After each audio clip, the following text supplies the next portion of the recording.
Ümumiyyətlə qiymətlərin bahalaşmasının ən ciddi səbəbi məhsullar üzərində monopoliyanın olmasıdır. Monopoliya mövcuddur. Biz indi daha çox bu məsələlərlə əlaqədar xüsusilə məsələn çarəsiz insanlar var ki, mütləq dərman almaq zorundadılar.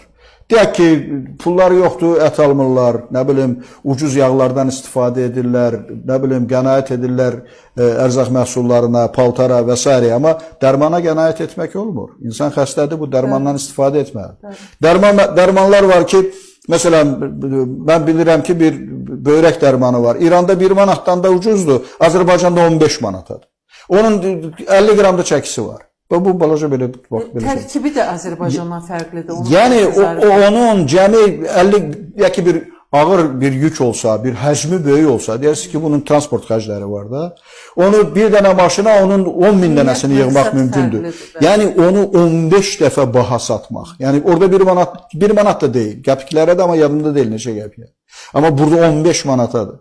Və yaxud da məsəl üçün mən bir başqa yerdə də bunu demişəm. O Plavix dərmanı var, ürək dərmanıdır və ürək xəstəsi olan hər kəs ondan istifadə eləmək məcburiyyətindədir. Türkiyədə 5 manatadır, Gürcüstanda 10 manatadır, Azərbaycanda 35 manatadır. Necə bu Gürcüstanda olduğundan, Türkiyədə olduğundan, niyə bu 7 dəfə baha olmalıdır?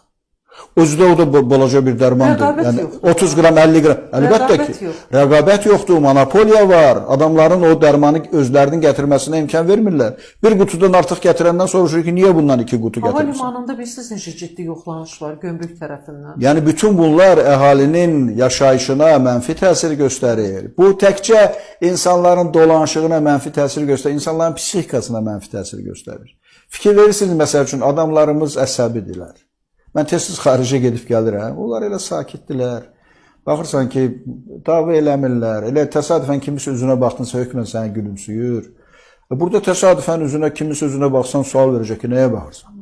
Müharibə elə. Yəni belə insanların hamısı əsəbidir, gərgindir. Elə yolda məsələn avtomobillə gedirsən, o buradan siqnal verir, bu buradan deyir, mənə yol verir, bu onun üstünə qışqırır, o onun üstünə qışqırır. Yəni adamlar əsəbidir, insanların əsəbləri gərgindir və əsəblərin gərgin olmasının səbəblərindən biri də bu məsələlərdir.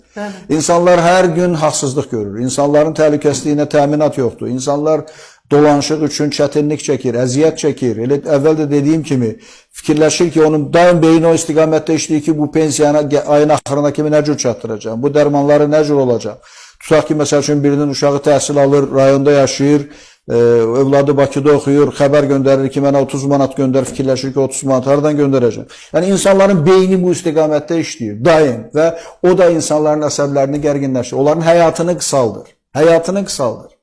Yəni bu cür imkanları olan bir dövlətdə, bu cür resursları olan bir dövlətdə, özü də müharibədə də qalib gəlmiş bir xalqa qarşı bu cür rəftar tamamilə ədalətsiz, haqsız və bütövlükdə dövlətin mənafələrinə zidd olan bir davranışdır, zidd olan bir mövqedir və bunun da təbii ki, heç nə əbədi deyil, bu da əbədi olmayacaq, təbii ki, bütün bunlar dəyişəcək və yəqin ki, zaman gələcək ki, bugün belə çətin bir vəziyyətdə yaşamağımız, onun səbəbləri barədə gələcəkdə daha ciddi monoqrafiyalar yazılacaq. Bu məsələlər hamısı çox ciddi surətdə təhlil olunacaq. Bu vəziyyətin aradan qalxmasına çalışanlar haqqında da, bu vəziyyəti qoruyub saxlamaq və möhkəmləndirmək istiqamətində addımlar atanlar haqqında da Azərbaycanın gələcək nəsilləri